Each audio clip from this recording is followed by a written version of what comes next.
मेरे इमाम फरमाते हैं, मेरे इमाम फरमाते हैं, वाह क्या मर्तबा ए गौस है बाला तेरा, ऊंचे ऊंचों के सरों से है कदम आला तेरा, जिंदाबाद। सर भला कोई क्या जाने है कैसा तेरा, औलिया मलते हैं आंखें वो है तलवा तेरा। आज हम लोग अल्हम्दुलिल्लाह मजार वाले भी हैं, मस्जिद वाले भी हैं, मदरसा वाले भी हैं, खानकाह वाले भी हैं, फातिहा वाले भी हैं, दुरूद वाले भी हैं, मुस्तफ़ा वाले भी हैं, खुदा वाले भी हैं। अल्लाह का करम है, अल्लाह ने ऐसा इंतजाम किया। आप ईमानदारी से बताइए, क्या सिर्फ 11वीं में ही सरकारे गौस की याद है? आप ईमानदारी से बताएं। आज हमने ये मिजाज बना लिया है, 11वीं में गौसे आजम याद आएंगे, रजब शरीफ में ख्वाजा गरीब नवाज याद आएंगे, सफरुल मुजफ्फर में आला हजरत याद आएंगे, जमातिउल उला में हुजूर हाफिज मिल्लत याद आएंगे, फिर मुजाहिद मिल्लत याद आएंगे।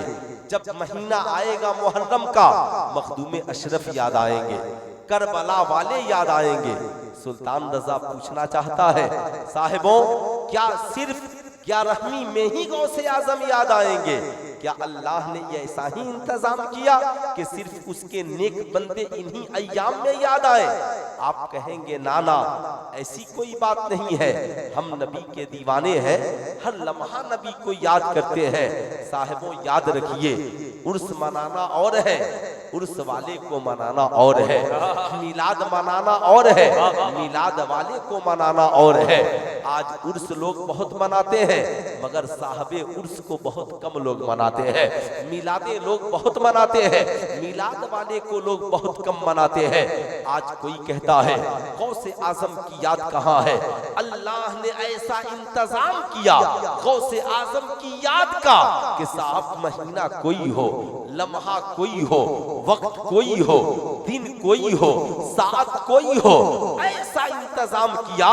चाहे वो मस्जिदे हरम हो, मस्जिदे नबवी हो, बैतुल मक़दिस हो, दिल्ली की जामे मस्जिद हो, या आपकी बस्ती की मस्जिद हो, अल्लाह ने ऐसा इंतजाम किया।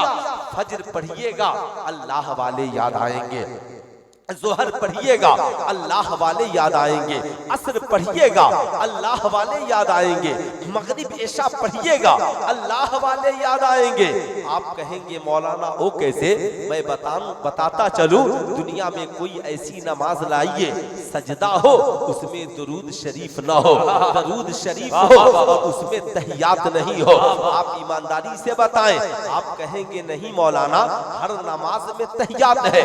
अब कोई कहे गौसे आजम कहाँ है, ख्वाजा गरीब नवाज कहाँ है, आला हजरत कहाँ है, हाफिज मिल्लत कहाँ है, मुजाहिद मिल्लत कहाँ है, औलियाए कराम कहाँ है?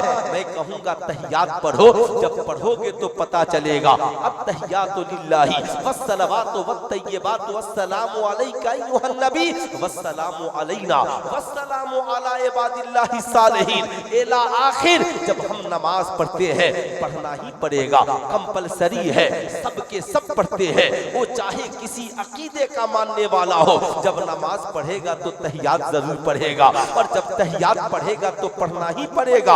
अस्सलामु अलैका अय्युहन नबी, ऐ नबी आप पर सलाम हो, वस्सलामु अलैना हम सब पर सलाम हो, वस्सलामु अला इबादिल्लाहि सालिहीन और अल्लाह के जितने नेक बंदे हैं सब पर सलाम हो। अब ये नेक बंदे कौन है? अल्लाह अल्लाह अंबिया नेक है, सिद्दीकीन नेक है, शोहदा नेक है, सालेहीन नेक है। बताओ ईमानदारी से, अबू बकर नेक है कि नहीं है? हजरत उमर नेक है कि नहीं है? उस्मान गनी नेक है कि नहीं है? मौला अली नेक है कि नहीं है? इमाम हसन नेक है कि नहीं है? इमाम हुसैन नेक है कि नहीं है? गौसे आजम नेक है कि नहीं है? इमाम आजम नेक है कि नहीं है? इमाम शाफई नेक है कि नहीं है? इमाम बाकिर नेक है कि नहीं है? बताओ ईमानदारी के साथ, बरेली के अहमद रजा नेक है कि नहीं है? बताओ हाफिज मिल्लत नेक है कि नहीं है? मुजाहिद मिल्लत नेक है कि नहीं है? ऐ सुन्नियों, आज के बाद सिर्फ मिलाद और फातिहा वाला ही मत बनना। मिलाद भी मनाओ सुभान अल्लाह, फातिहा भी कराओ सुभान अल्लाह, मगर सुनो याद रख उर्स मनाने के लिए इतना इंतजाम करते हो, उर्स वाले को मनाने के लिए तुम भी नमाजी बन जाओ, अपनी बीवियों को भी नमाजी बनाओ, अपने वालिदैन को भी नमाजी बनाओ, अपने बेटे और बेटियों को भी नमाजी बनाओ। कहो मेरे घर वालों, अगर नमाजी नहीं बनोगे तो गौसे आजम सिर्फ 11वीं में याद आएंगे, और नमाजी बन जाओगे फज्र पढ़ोगे गौसे आजम याद आएंगे, ज़ोहर पढ़ोगे गौसे आजम याद आएंगे, असर पढ़ोगे गौसे आजम याद आएंगे, मगरिब इशा पढ़ोगे गौसे आजम याद आएंगे। जब जब नमाज होगी एक तरफ सजदा होगा, एक तरफ नबी और आले नबी पे दुरूद है, और दूसरी तरफ अल्लाह के नेक बंदों पर सलाम है। नारे तकबीर, नारे रिसालत, फैजाने गौसे आजम कॉन्फ्रेंस, फैजाने गौसे आजम। अल्लाह के नबी ने फरमाया अस्सलातु कुर्रतु ऐनी, नमाज मेरी आंखों की ठंडक है। ईमानदारी से बताइए, मुस्तफ़ा जाने रहमत की हदीस पाक है कि साहिबों मेरी तबीयत तो ये करती है, मैं हुक्म दे दूं नमाज पढ़ाओ, लकड़ियां जमा करो, जाके जो लोग जमात में दाखिल ना हो मैं उनके घरों में आग लगा दूं। जरा आप इसका एहसास करते हैं? ऐ मेरी कौम के शहजादों, मिलाद मनाने के लिए उलमा का आना जरूरी है, मिलाद शरीफ मनाने के लिए शोरा का आना जरूरी है, सामईन का आना जरूरी है। बेशक सुभान अल्लाह, मिलाद मनाने के लिए इन चीजों का इंतजाम जरूरी है, मिलाद वाले को मनाने के लिए नमाज भी जरूरी है, दुरूदो सलाम भी जरूरी है। तो कितने लोग मिलाद वाले को मनाना चाहते हैं? जरा हाथ उठाइए तो कितने लोग मिलाद वाले को मनाना चाहते हैं? जरा एक बार पूरा मजमा हाथ उठाकर बोल दे सुभान अल्लाह, सुभान अल्लाह, और जरा जोर से बोले सुभान अल्लाह। याद रखिएगा, जल से रोज कामयाब होते हैं, मगर सामईन कभी कभी कामयाब होते हैं, हम लोग कभी कभी कामयाब होते हैं। जल से तो रोजाना भारत में कामयाब हो रहे हैं, कामयाबी तो जब है कि हम कामयाब हो जाएं। क्या ये अलमिया नहीं है? बुरा मत मानिएगा, बड़े जो अमीर लोग हैं दुनिया में उन लोगों ने आपके हवाले खेल तमाशे को कर दिया। बुरा मत मानिएगा। आज साहब ये क्या चल रहा है? वर्ल्ड कप चल रहा है, आईसीसी वर्ल्ड कप, पूरी दुनिया की निगाहें उसकी तरफ है। जितने पढ़े लिखे लोग हैं, इंडिया, पाकिस्तान, एशिया, पूरे एशिया में बांग्लादेश, साहब अक्सर ममालिक के लोग टीवियों से चिपके हुए हैं। सारा काम धंधा छोड़कर मैं आपसे पूछना चाहता हूँ, पूरी दुनिया में सबसे सुपर पावर मुल्क कौन सा है? अमेरिका। आप ईमानदारी से बताइएगा, आप अमेरिका के मुकाबले की बात करते हैं, आपके घर का बच्चा क्रिकेट के मैदान में खेलना चाहता है साहब, लेकिन कोई अमेरिकी बच्चा या अमेरिका की कोई टीम आईसीसी वर्ल्ड कप में खेल रही है? अरे बोलिए, अमेरिका की कोई टीम खेल रही है? अरे भाई इसका वॉल्यूम बढ़ाइए ना, सारा माइक को बंद कीजिए, इसका सिर्फ बढ़ाइए मेन मशीन से। याद रखिए कितने होशियार है वो। आपको दे दिया, एक बैट ले लीजिए, एक बल्ला ठुक ठाक करते रहिए, अब पूरे मुल्क को पागल बना करके रखिए। पढ़ने की जरूरत नहीं है, किताब देखने की जरूरत नहीं है। अब साहब इंडिया इसी में लगा है, चाइना, इंडिया इसी में लगा है, बांग्लादेश इसी में लगा है, पाकिस्तान इसी में लगा है, अफगानिस्तान इसी में लगा है, श्रीलंका इसी में लगा है। मगर ईमानदारी से बताइएगा, अमेरिका की कोई टीम वर्ल्ड कप में है? अरे बोलिए जोर से, कोई अमेरिकी क्रिकेट देखता है? कोई अमेरिकी टिकट कटाकर इंडिया वर्ल्ड कप देखने आया है? दूसरा मुल्क है उसके बाद राशिया, राशिया की कोई टीम वर्ल्ड कप में खेल रही हो तो बताइए ईमानदारी के साथ? नहीं है। तीसरा मुल्क है चाइना, चाइना की कोई टीम है? साहब क्या तमाशा है, आपके पास अक्ल है ना? कुरान ने क्या कहा? यतदब्बरून, गौर फिक्र करो, यतफक्करून, फिक्र करो। तुम कैसे इंसान हो यार? सबसे बड़ा सुपर पावर है, तुझे खेल के लिए छोड़ दिया है, सबसे बड़ा सुपर पावर। अब वो अपने बच्चों को क्या सिखाते हैं? इनको कहते हैं इन्हें टेनिस खिलाओ, इन्हें फुटबॉल खिलाओ, इन्हें क्रिकेट खिलाओ, इन्हें सिर्फ बैट बल्ले खिलाना सिखाओ। और वो अपने बच्चों को कहते हैं तुम साइंटिस्ट बनो, तुम महान व्यक्ति बनो, बहुत बड़े वैज्ञानिक बनो, ताकि ये खेलने वाले खिलाड़ी कभी तेरे मुकाबले को नहीं पहुंच सके, न इल्म के एतबार से, न तेरे कद के एतबार से, न तेरी दौलत के एतबार से। मगर वाह रे इस्लाम, तेरा जवाब नहीं है। इस्लाम ने कहा याद रखना, इस्लाम में 3 खेल के अलावा कोई खेल दुरुस्त नहीं है। आप इन उलमा से पूछिए, याद रखिएगा। नंबर 1 घोड़सवारी, ताकि आपको सफर करना आसान हो। नंबर 2 तीर अंदाजी, याद रखिएगा। तीर अंदाजी वर्जिश के तहत भी और साहब गैर से मुकाबले के तहत भी। नंबर 3 बीवी के साथ दौड़ना। और ये सारी बातें, मगर इसके अलावा जो चीजें हैं इस्लाम ने कहा ये दुरुस्त नहीं है। तुम्हारी जिम्मेदारी है बच्चों को जिंदगी की शुरुआत तालीम से कराओ। इस्लाम ने क्या कहा? इस्लाम ने ये नहीं कहा कि साहब आप पैदा होइए और बैट बॉल लेकर के खेलने के लिए उतर जाइए, नहीं, बल्कि इस्लाम ने ये कहा अभी माँ के पेट में हो यार तभी से पढ़ना शुरू कर दो। ये कौन बोल रहा है? सारी दुनिया के लोग कहते हैं बच्चे 3 साल के बाद पढ़ने के लायक होते हैं, मगर आमिना के लाल फरमाते हैं उतलुबुल इल्मा मिनल महदे इलल लहद, इल्म हासिल करो माँ की गोद से लेकर कब्र की मंजिल तक। अब जरा सीने पे हाथ रख करके बताइए, इस्लाम में नमाज बालिग होने के बाद फर्ज है, इस्लाम में रोजा बालिग होने के बाद फर्ज है, इस्लाम में हज और ज़कात साहबे निसाब होने के बाद है। मगर याद रखना, बात जब तालीम की आई तो आमिना के लाल ने कहा तलबुल इल्म फरीज़तुन अला कुल्ले मुस्लिमीन व मुस्लिमा, इल्म हासिल करना हर मुसलमान मर्द और औरत पर फर्ज है। अब ताज्जुब की बात है, सारे लोगों को बैट बॉल पकड़ाकर टीवी से चिपका दिया। अब बच्चा कॉलेज का पढ़ने वाला है, इम्तिहान में तबीयत नहीं लगती, अब ट्रेन में साहब लोग बेचैन हैं, एक केबिन में 6-6 लोग मोबाइल लेकर के परेशान हैं, नेटवर्क काम नहीं कर रहा है। वाह रे अमेरिका, तेरा जवाब नहीं है। सबको आपने लगा दिया क्रिकेट खेलो, फुटबॉल खेलो। अब साहब आप खेलते रहिए, आपको पढ़ने से जरूरत नहीं है। मगर साहब उनके यहाँ वैज्ञानिक पैदा हो रहे हैं, उनके यहाँ ब्रिलियंट पैदा हो रहे हैं, उनके यहाँ दिमाग वाले पैदा हो रहे हैं, वो मुख्तसर होकर पूरी दुनिया पे हुक्मरानी कर रहे हैं। आपके पास तादाद भी है साहब, जानते हो क्यों? पूछो हजरत उमर इब्ने खत्ताब से।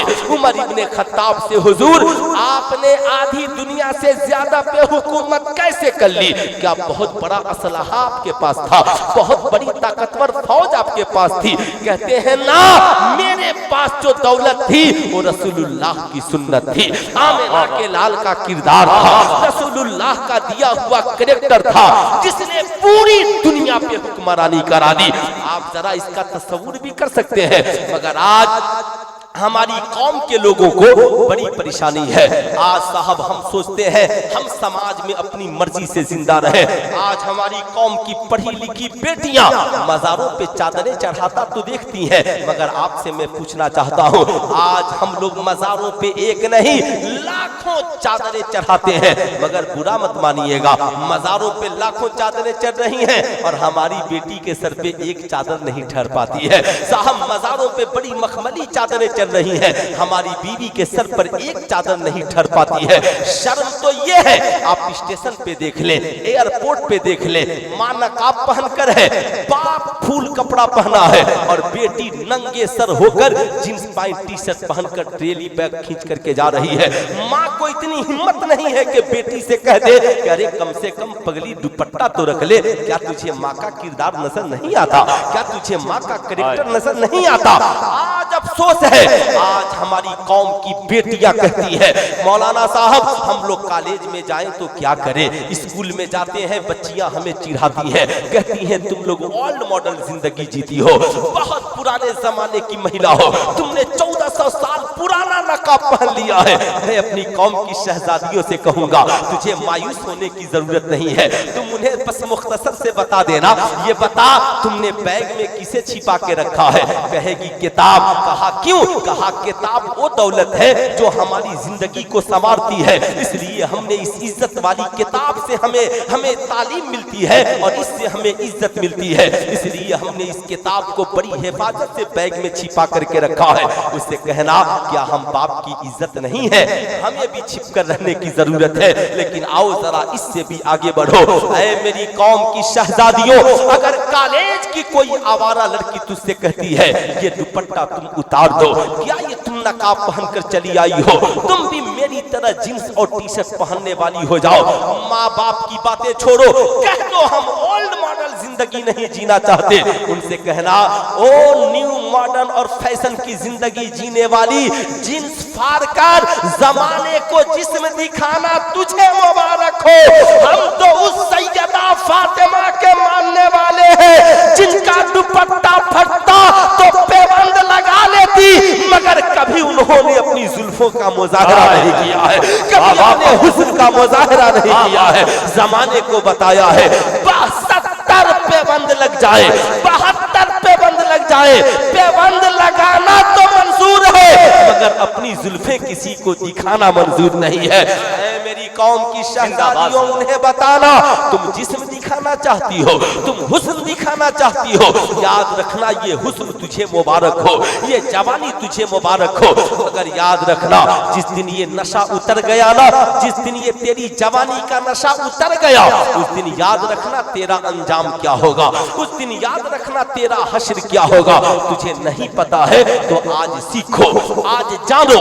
इल्म का मकसद ये नहीं है कि कोई पढ़ी लिखी समाज की लड़की साहब पर्दा वाला लिबास उतार कर फटा हुआ जींस ऊपर से नीचे तक पहन ले। तालीम का मकसद ये नहीं है कि कोई पढ़ा लिखा डॉक्टर शराब पी करके नाचने वाला बन जाए। तालीम का मकसद ये नहीं है हमारी कौम की कोई बेटी सेल्फी लेकर के और अपनी तस्वीर को वायरल करने वाली बन जाए।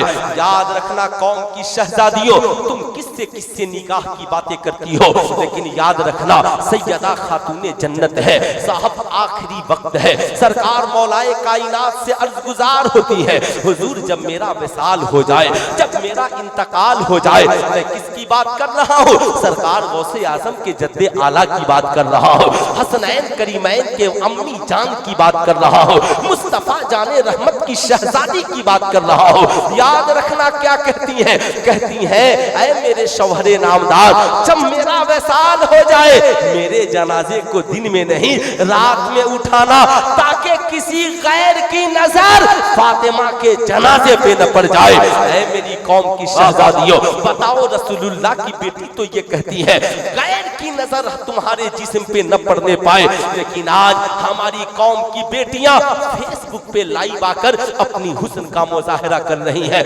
आज तो 4 टके कमाने के लिए न जाने कितनी मुस्लिम लड़कियों ने अपना चैनल बना लिया, लाइव आने का वक्त बना लिया। ये दुनिया चंद रोजा है, ये दौलत खत्म हो जाएगी, ये सरबत खत्म हो जाएगी। याद रखना ये जवानी ढलेगी, बुढ़ापा आएगा, मौत यकीनी है। और अल्लाह के नबी ने फरमाया मैंने जहन्नम में सबसे ज्यादा औरतों को देखा। क्यों देखा मैं ये बताऊंगा, लेकिन आओ जरा सा सुनो। तुम उनके चक्कर में पड़ गई हो जो टीवी पे डिबेट करती है, तुम उनके चक्कर में पड़ गई हो जो अपनी आवारगी का मुजाहरा करती है, तुम उनके चक्कर पे पड़ गई हो जो कहती है मुझे दुपट्टा हिजाब और निकाब पसंद नहीं है। सुल्तान रजा कहना चाहेगा उनके चक्कर में न पड़ना। ये तो कहती है हमारा जिस्म हमारी मर्जी, हम चाहे दुपट्टा ओढ़े न ओढ़े, किसी मौलवी मौलाना का क्या जाता है। अभी तो सबसे बड़े फतवाबाज भारत में मीडिया है साहब, ये दलाल मीडिया। अगर हमारा कोई आलिम बोल दे कि दुपट्टा ओढ़ना एकदम हर मुस्लिम लड़की के लिए जरूरी है, तो कहेगा तालिबान आ गया है, शरिया कानून नाफिज हो गया है, यहाँ के मौलाना लोगों की जबान बिगड़ गई है, ये डेमोक्रेसी मुल्क है, सबको अपनी जिंदगी जीने की आजादी है। मियाँ आजादी का मतलब ये नहीं है इंसान मजहब से आजाद हो जाए, आजादी का मतलब ये नहीं है इंसान ईमान और अकीदे से आजाद हो जाए। इसलिए सुल्तान रजा कहना चाहता है ऐ लोगों, हम सुन्नियों का मरकज है बरेली शरीफ। क्या मरकज है? जरा पूरा मजमा हाथ उठाकर बोलिए, हम लोगों का मरकज है बरेली शरीफ। मगर आप बरेली शरीफ जाइए, सुरमा लेकर मत आइए, टोपी लेकर मत आइए, कुर्ता पैजामा लेकर मत आइए, अमामा लेकर मत आइए। बरेली शरीफ जाइए ना तो वहां से सबसे खास तोहफा बरेली के आला हजरत का अकीदा लेकर के आइए। जिस दिन वहां का अकीदा लेकर के आइएगा, इंशाअल्लाह हमारी दुनिया भी हसीन होगी और मरने के बाद आखिरत में अंजाम भी अच्छा। नारे तकबीर, नारे रिसालत, फैजाने गौसे आजम कॉन्फ्रेंस। आजादी का मतलब ये नहीं जैसा आजकल कुछ नए पढ़े लिखे लोगों ने फेसबुक पर समझ लिया है, हम अकीदे में भी आजाद है, हम मसाइल में भी आजाद है, हम मिजाज में भी आजाद है। आजादी का मतलब ये नहीं है हमारी कौम की बेटियां खातून जन्नत की सीरत को छोड़ दे। आजादी का मतलब ये नहीं है मुस्लिम नौजवान रसूलुल्लाह की सीरत को छोड़ दे। आजादी का मतलब ये है हमें रसूलुल्लाह की सीरत को अपनाने में आजादी मिले। आजादी का मतलब ये है हमें अपने मजहब पे चलने में आजादी मिले। आजादी का मतलब यह है हमारे लिए जो खाना हलाल है उसे खाने में आजादी मिले। आजादी का मतलब यह है हम अपनी शरीयत के मुताबिक जिंदगी गुजारेंगे। कौन कहता है कि आपको कोई नमाज पढ़ने से रोकता है, कि आपको कोई रोजा रखने से रोकता है, कि आपको कोई हज करने से रोकता है, कि आपको कोई ज़कात देने से रोकता है? ना ना ना, आज साहब शैतान हमलावर है। हम पढ़ना नहीं चाहते हैं, हम जाना नहीं चाहते हैं, हमने अपने माहौल और मिजाज को बदल लिया है। लेकिन जरा सीने पे हाथ रखकर सोचो, ये जितनी पढ़ी लिखी महिलाएं चैनलों पे बैठकर आज इस्लाम के खिलाफ डिबेट कर रही हैं, उन पढ़ी लिखी महिलाओं से सुल्तान रजा इतना कहना चाहेगा, बड़ा नाज है तुझे अपने जिस्म पे, जो चाहेगी करेगी। बड़ा गुरूर है तुझे अपने हुस्न पर, जो चाहोगी करोगी। तो मैं तुझसे एक ही मुतालबा करता हूँ, ओ सारी दुनिया की पढ़ी लिखी औरतों, तुम जज हो सकती हो, तुम डॉक्टर हो सकती हो, तुम IPS अफसर हो सकती हो, कॉलेज की प्रोफेसर हो सकती हो, कॉलेज में टीचर हो सकती हो, एसोसिएशन की लीडर हो सकती हो। बड़ा बहुत तुम्हें गुरूर है अपने आप के ऊपर, तुम एयर होस्टेज भी हो सकती हो। लेकिन हर बच्चा और बच्ची पैदा होने से पहले 9 माह एक माँ की पेट में रहता है। मैं कहूंगा बड़ा गुरूर है तो जो बच्चा तेरे पेट में पलता है ना, 9 माह तेरी सोहबत में रहता है। एक काम कर, उसे जन्म देने से पहले, उसकी पैदाइश से पहले तुमने जितना पढ़ा है उसका कुछ हिस्सा उसे पेट में पढ़ा दे। साहब ये पढ़ी लिखी महिलाएं कहेंगी, सुल्तान रजा कैसी बातें कर रहे हो, क्या बोल रहे हो, क्या कोई बच्चा माँ के पेट में पढ़ता है? मैं कहूंगा ये तुम्हारी अक्ल से ऊपर की बात है। बेशक बच्चा पेट में पढ़ता है, सारी दुनिया की बातें गलत हो सकती है, मगर आमेना के लाल का फरमान गलत, नबी का फरमान गलत नहीं हो सकता। अब याद रखिएगा साहिबों, साहब हाँ हाँ एक बच्चा पेट में पढ़ सकता है। कहती है ना बच्चा तो 3 साल के बाद पढ़ने के लायक होता है, 6 साल की उम्र में क्लास 1 में जाता है, 16 साल की उम्र में मैट्रिक करता है। बच्चा पेट में कैसे पढ़ेगा? मैंने कहा हाँ, इसलिए कि ये तुम्हारा जिस्म है, तुम्हारी मर्जी है। तुम बच्चे को पेट में क्या पढ़ाओगी? तुम तो बच्चों को गोद में भी अच्छा किरदार नहीं पढ़ा पाती, तुम तो बच्चों को गोद में भी अच्छा किरदार और कैरेक्टर नहीं दे पाती, इसलिए कि तुम्हारा किरदार ठीक नहीं है। मगर याद रखना, जिस फातिमा उम्मुल खैर ने कहा था मालिको मौला जिंदगी मेरी है मगर सीरत रसूलुल्लाह की बेटी की है, आंखें मेरी है मगर हया फातिमा ज़हरा की है।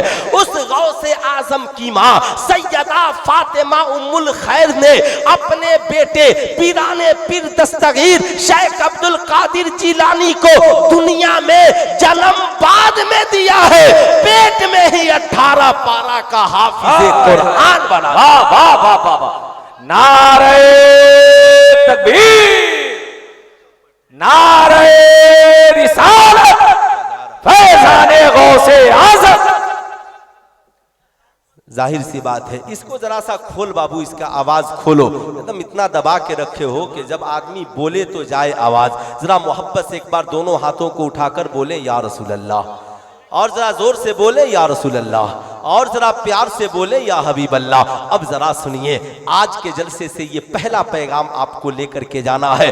आप फातिहा कराते हैं ना सरकारे गौस का, खूब शौक से कराइए, घर में बैठिए, मोहब्बत से दस्तरखान लगाइए, बीवी को भी बैठाइए, बच्चों को भी बैठाइए, खुद भी बैठिए, अपनी बेटियों को बैठाइए और बैठा करके प्यार से कहिए, ऐ मेरे शहजादों, आज हम जिस सरकारे गौसे आजम का फातिहा कराने जा रहे हैं, जानते हो उनकी शान ये है, हम लोग दुनिया में आकर पढ़े हैं और सरकारे गौस तो माँ की पेट में ही कुरान पढ़ना सीख गए हैं।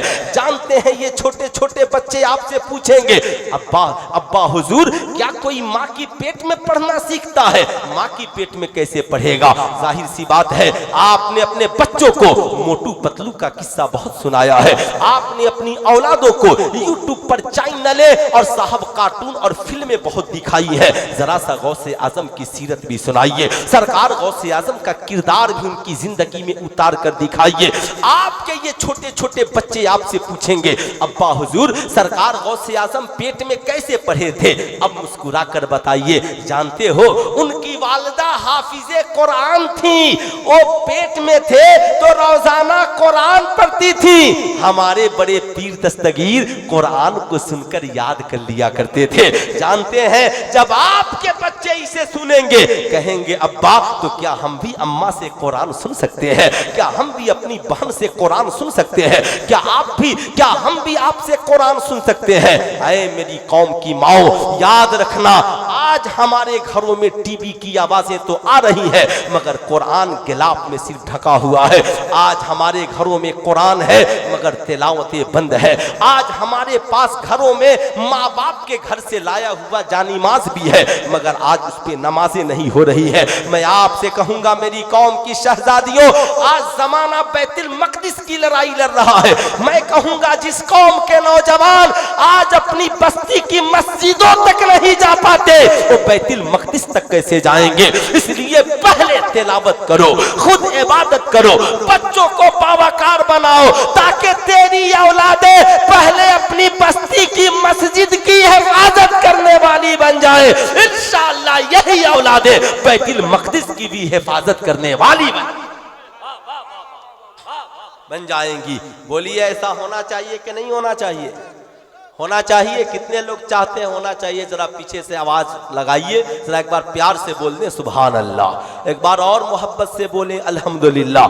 जाहिर सी बात है, आज हम जिस समाज में जीवित और जिंदा है, आप जरा सा सोचे, क्या वबा चल गई साहब, क्या मामलात बदल गए, हम इतने बुज़दिल हो गए, हम इतने कमजोर हो गए, हम अपनी बीवियों को दीन नहीं सिखा पाते, हम अपने बच्चों को दीनदार नहीं बना पाते। आज बाप इतना कमजोर हो गया, बेटा सामने माज़ल्लाह शराब पी रहा है, मगर बाप बोलने के लिए तैयार नहीं है। बेटी सामने बाप के बॉयफ्रेंड के साथ जिंदगी गुजार रही है, मगर माँ और बाप बोलने के लायक नहीं रह गए। समाज इतना बिगड़ गया कि अब कौन किसको क्या बोले। जानते हैं हम लोगों की तकरीर का अंजाम क्या है? वही अंजाम है जो मुहर्रम के बाद ताजिए का अंजाम होता है। साल भर देखिएगा, 10 दिन या हुसैन जा हुसैन ताजिया के लिए जान दे देंगे, और मुहर्रम के बाद ताजिया कहां टूट फूट कर पड़ा है। जानवर पेशाब कर रहा है, कुत्ता पेशाब कर रहा है, बिल्ली पाखाना कर रही है, कोई पूछने वाला नहीं है।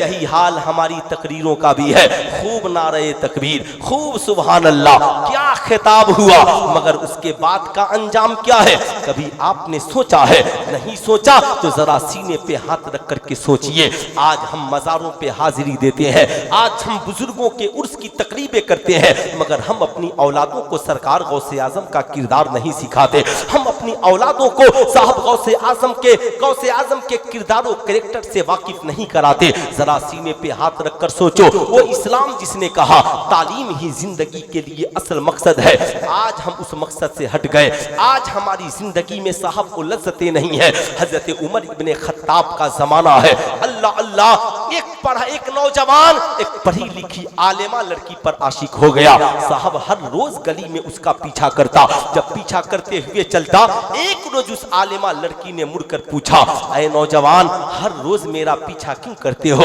उस नौजवान ने कहा, शहजादी, मैं तेरे हुस्न का दीवाना हूँ, मैं तेरे हुस्न का मस्ताना हूँ। उसने कहा, अच्छा, मेरे हुस्न के दीवाने हो, मुझसे प्यार करते हो, मुझसे मोहब्बत मोहब्बत करते हो? कहा हाँ मैं आपसे प्यार भी करता हूँ, मोहब्बत भी करता हूँ। कहा मैंने सुना है जो जिससे मोहब्बत करता है वो उसके लिए जान दे देता है, हर काम करने को तैयार होता है। एक काम करो, तुम अगर मुझसे मोहब्बत करते हो तो मेरी एक बात मान लो। क्या कहा उसने? मेरी एक बात मान लो, एक बात। उसने कहा मंजूर है। एक बात क्या, करोड़ों बात। कहो आसमान से चांद तारे तोड़ कर लाऊं, कहो आसमान से मैं तेरे लिए क्या ला दूं, बोल तू क्या चाहती है। उसने कहा ना, याद रखना हमें कुछ नहीं चाहिए, मेरी एक ख्वाहिश है। कहा क्या? कहा मैं आलेमा हूं, आलेमा एक काम करो, जाओ 40 रोज उमर इब्ने खत्ताब के पीछे मस्जिद नबवी शरीफ में नमाज पढ़ लो, नमाज के बाद आना, पहले निकाह करना, फिर मैं तेरी हो जाऊंगी, तू मेरा हो जाए।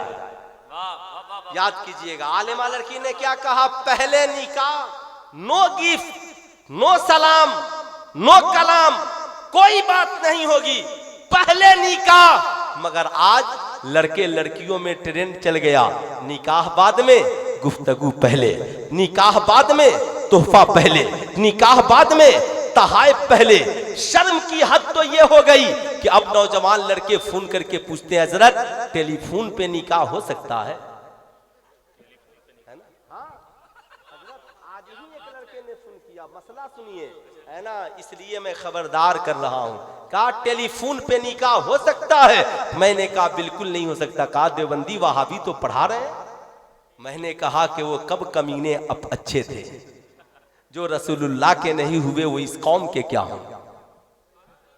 मैंने कहा हाँ, इस मुल्क में एक जगह है जहां टेलीफोन पे निकाह होता है, उस जगह का नाम हैदराबाद है। हैदराबाद क्यों? तो वहां औरतें तलाक भी देती। अच्छा जी, हजरत के तो हजारों शागिर्द इधर हैं, औरतें तलाक भी देती हैं और औरतें टेलीफोन पे निकाह भी करती हैं। मैं क्यों सावधान कर रहा हूं? न सियाही के हैं दुश्मन, न सफेदी के दोस्त, हमको आईना दिखाना है, दिखा देते हैं, दिखा देते हैं, ताकि मेरी कौम का कोई नौजवान जब अरबपति बने ना तो किसी के काल पे भरोसा न करे। अब वहां ट्रेंड चला है, वो देखती है कौन लड़का अमीर है, फोन पे बात हो गई, लड़का विदेश में कमा रहा है, मोबाइल पे निकाह कर लिया, खर्च भेजो।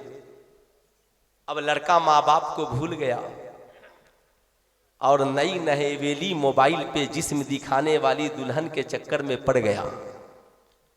अब पूरा महीना भेजता रहा, जब पूरी 2 साल की कमाई भेज लिया और आने की बारी आई तो उसने कहा कि अब तो निकाह 2 साल पहले किया था, मैं आ रहा हूं। तो उसने इधर से 3 तलाक लिख करके भेज दिया। कहा खबरदार, हम टेलीफोन पे निकाह भी करते हैं और टेलीफोन पे तलाक भी देते हैं, आज के बाद कभी मिलने की कोशिश न करना। तब वो दौड़ कर आता है, मौलाना साहब बहुत गलत हो गया, हमने बहुत बुरा कर लिया, हमारी सारी कमाई लुट गई, मैं बर्बाद हो गया। याद रखना, इस्लाम तुझे बर्बाद होने की इजाजत नहीं देता, इस्लाम तुझे आबाद होने की इजाजत देता है। मेरी कौम के नौजवानों, किसी हसीना की याद में मरने की कोशिश मत करना, किसी हसीन दोशेजा की याद में, अपनी याद में याद रखना, जान देने की कोशिश न करना। याद रखना ये हुस्न जवानी आर्जी है, मोहब्बत तेरे पीछे तो और भी है यार, ये जवानी के चक्कर में तू क्यों पड़ गया? क्या तुझे सुल्तान सलाहुद्दीन अयूबी की बात याद नहीं है? सुल्तान सलाहुद्दीन अयूबी कौन है? फातिह बैतुल मक़दिस है, याद रखिएगा। सुल्तान सलाहुद्दीन अयूबी ने जब कदम रखा तो कहा, ए लोगों, ये तुमने मेरी राह में फूल क्यों बिछा दिए हैं? कहा हुजूर आपके इस्तकबाल में। कहा क्या तुझे नहीं मालूम, अयूबी फूलों को कुचलने नहीं आया, अयूबी फूलों की हिफाजत करने के लिए आया है। देखा हसीनो जमीन लड़कियां दोनों तरफ खड़ी हैं, कहा मेरे महल में और मेरी हुकूमत में इन लड़कियों की क्या जरूरत? कहा हुजूर ये खादिमा है, ये खिदमत करती हैं, आपसे पहले के बादशाहों की खिदमत करती थी। कहा नहीं, हम मुसलमान हैं, जैसे मेरी बेटी बेटी है वैसे दूसरों की बेटी भी बेटी है, जैसे मेरी माँ माँ है वैसे दूसरों की माँ भी माँ है, जैसे मेरी बहन बहन है दूसरों की बहन भी बहन है। तुम क्या चाहते हो अय्यूबी की तलवार इन हसीन लड़कियों की जुल्फों में उलझ करके रह जाए? ना ना ना, इन लड़कियों को अपने घरों को भेज दो और इनका वजीफा मुकर्रर कर दो ताकि ये लड़कियां गलत कदम ना उठा सके। मैं आपसे गुजारिश करूंगा, आप बाप हैं, अपनी बेटी की हर ख्वाहिश का एहतराम कीजिए। आप माँ हैं, आप अपनी बेटी की जरूरत पूरी कीजिए। आप भाई हैं, आप अपनी बहन की जरूरत पूरी कीजिए। आप शौहर हैं, अपनी बीवी की जरूरत पूरी कीजिए। अगर आप जरूरत पूरी न करें, हो सकता है इसका कदम बहक जाए। आप बहन की जरूरत पूरी न करे, हो सकता है उसके कदम में लग्जिश आ जाए। हो सकता है उसे साहब उसे बुलेट पसंद है, कोई बुलेट पे चलाने वाला नौजवान 500,000 रुपए के चक्कर में उसकी इज्जत न लूट ले। ऐसा ना हो, इसलिए मैं अपनी कौम के नौजवानों से कहूंगा, याद रखना, कभी बहनों को ना नहीं कहना। तेरी बहन की जो जरूरत हो कह देना, वो मेरे घर की शहजादी, ये सब तेरा है। कोई जरूरत हो ना तो किसी अमीर की दौलत पे निगाह न डालना। तेरा बाप गरीब जरूर है, मगर अपनी बेटी को खिलाने के लिए गरीब नहीं है, अपनी बेटी की जरूरत पूरी करने के लिए गरीब नहीं है। ऐ मेरी बेटी, मैं तेरे लिए दिन रात मशक्कत कर सकता हूँ, लेकिन तूने अगर गलत कदम उठा लिया तो मैं इस बेइज्जती को कभी बर्दाश्त नहीं कर सकता हूँ। याद रखना, अपनी बेटियों को समझाओ, अपनी बीवियों का ख्याल रखो। कुछ दिनों पहले एक हसीना कमेंट कर रही थी, इस्लाम कहता है कि ये औरतें खेतियों की तरह है, जैसे चाहो इनका इस्तेमाल करो। मैंने कहा आपने इसका सही मतलब नहीं समझा है। इस्लाम ने ये बताया कि ये खेतियां हैं, खेतियों का पूरा ख्याल रखो, वक्त पे पानी दो वरना खेतियां सूख जाएंगी। वक्त पे इनका ख्याल रखो वरना खेतियां बर्बाद हो जाएंगी। वक्त पर इनकी पूरी सिंचाई करो, वक्त पर इनका ख्याल करो, जो इनकी जरूरतें हैं पूरी करो, वरना खेतियां उजड़ करके बर्बाद हो जाएंगी। इसलिए इस्लाम ने कहा ये औरतें, ये तुम्हारी बीवियां तुम्हारी खेतियां हैं। इसलिए मैं आपसे कहूंगा, जब बात बीवी की आए ना, प्यार से कहिए माई वाइफ माई लाइफ, मेरी बीवी मेरी जिंदगी है। और बात जब माँ की आए तो बोलिए माई मदर माई हार्ट, मेरी माँ मेरी जान है, मेरी जहान है। याद रखना, बीवी भी जिंदगी भर के लिए आई है और माँ तो मेरी जान है, अगर वो नहीं तो मेरी जिंदगी अधूरी।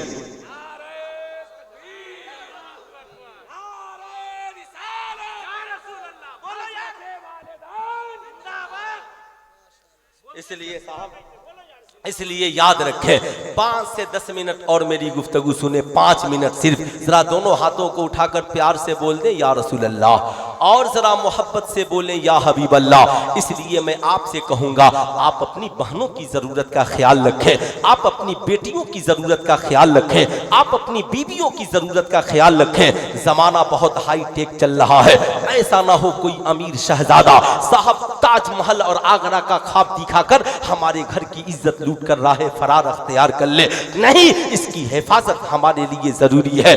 आज मैं आपसे बताना चाहूंगा, याद रखिएगा साहब, आप मजार शरीफ पर जाएं, आला हजरत सरकार ने क्या लिखा, मजार शरीफ पर एक चादर चढ़ाइए। कितनी चादर? एक उंगलियां उठाकर पूरा मजमा बोल दीजिए, कितनी चादर? एक चादर चढ़ाइए, ताकि पता चले ये अल्लाह के वली की कब्र है। वो आपकी चादरों के मोहताज नहीं, वली की कब्र है।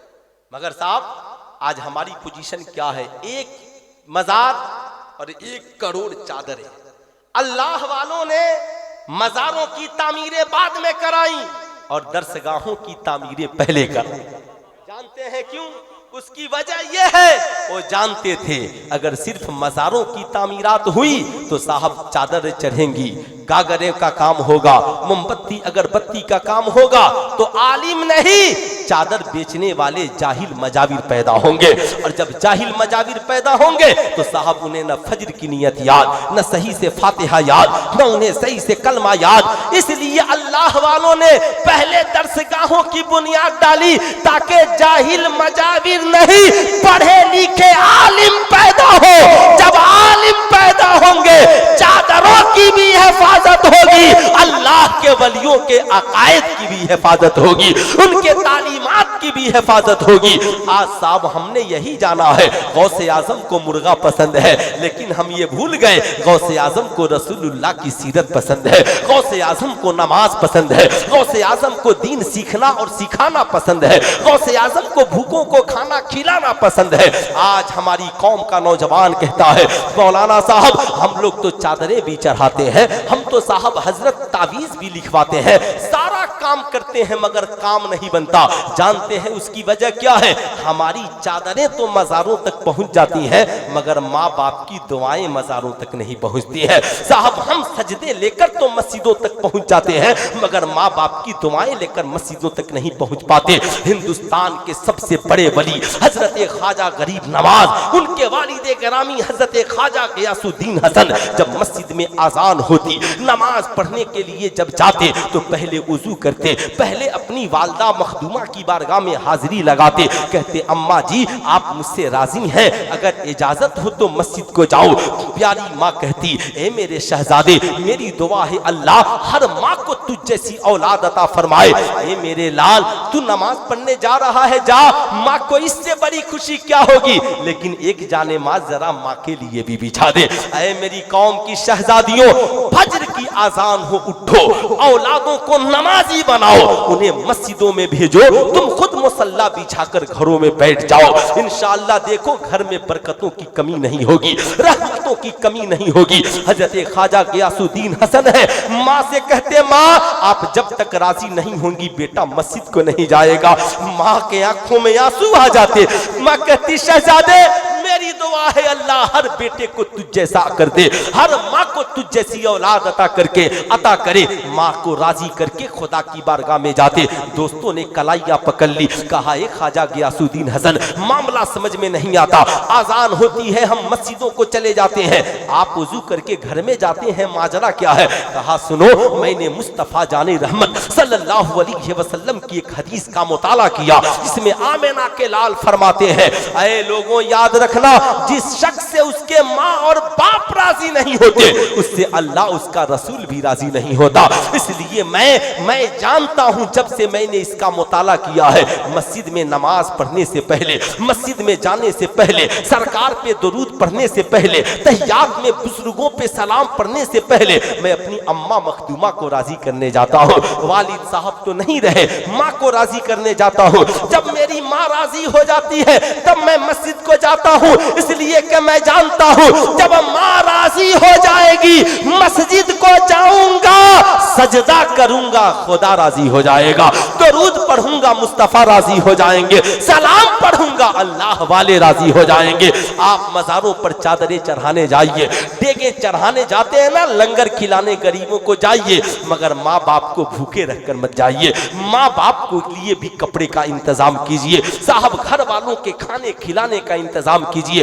पहला हक जिनका है साहब उन्हें खिलाएं। इनसे दुआएं ले अब्बा हुजूर सरकार ख्वाजा गरीब नवाज की बारगाह में जा रहा हूँ, सरकार गौसे आजम की बारगाह में जा रहा हूँ, दुआ फरमा दे। कसम खुदा की माँ बाप की दुआएं होंगी, इंशाअल्लाह तुम कहीं जाओगे अल्लाह कामयाबी तेरे कदमों में डालता हुआ नजर आएगा। मगर याद रखना अल्लाह ताला तेरे कदमों में कामयाबी डालता हुआ नजर आएगा। मगर याद रखना जिंदगी में माँ बाप को नाराज करके हम कहीं चले जाएं, याद रखिएगा कामयाबी मिलने वाली नहीं है। आप हमें इनाम देते हैं, शौक से दीजिए। अजमत रजा भागलपुरी साहब को दीजिएगा, शौक से दीजिए। हुजूर पीरे तरीकत से मुसाफा कीजिएगा, शौक से कीजिए। मगर घर जाइए ना कभी कमाकर तो माँ के आंचल में भी कुछ डाल दीजिए।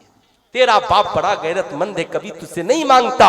रात की तन्हाई में कभी उसका जेब भी देख लेना, कहीं मेरे बाप का जेब तो खाली नहीं है, जरा कुछ पैसे चुपके से बाप के जेब में भी डाल देना, ताकि तेरा बाप सुबह को चाय की होटल पे 2 रुपए का मोहताज ना हो, 10 रुपए का मोहताज ना हो। माँ बाप की दुआएं लो, दुनिया भी आबाद करो, आखिरत भी आबाद करो। टाइलेंट बनिए, पढ़े लिखे बनिए, अपने वक्त की कदर कीजिए। अफला यतदब्बरूनल कुरान, ऐ लोगों क्या हो गया है, तुम कुरान रखते हो मगर गौर व फिक्र नहीं करते हो। आज अमेरिका खेल में नहीं, पढ़ने में लगा है, राशिया खेल में नहीं तालीमी मैदान में लगा है। साहब आज चाइना के नौजवान खेल में नहीं तालीमी मैदान में लगे हैं। मैं भी हिंदुस्तान के नौजवानों से कहूंगा, छोड़िए ये आईसीसी वर्ल्ड कप, ये छोड़िए आईपीएल बीपीएल, आप भी अपनी जिंदगी को तालीमी मैदान में गुजारिए। जो इस्लाम ने कहा तलबुल इल्म फरीज़तुन अला कुल्ले मुस्लिमीन व मुस्लिमा, इल्म हासिल करना हर मुसलमान मर्द औरत पे फर्ज है।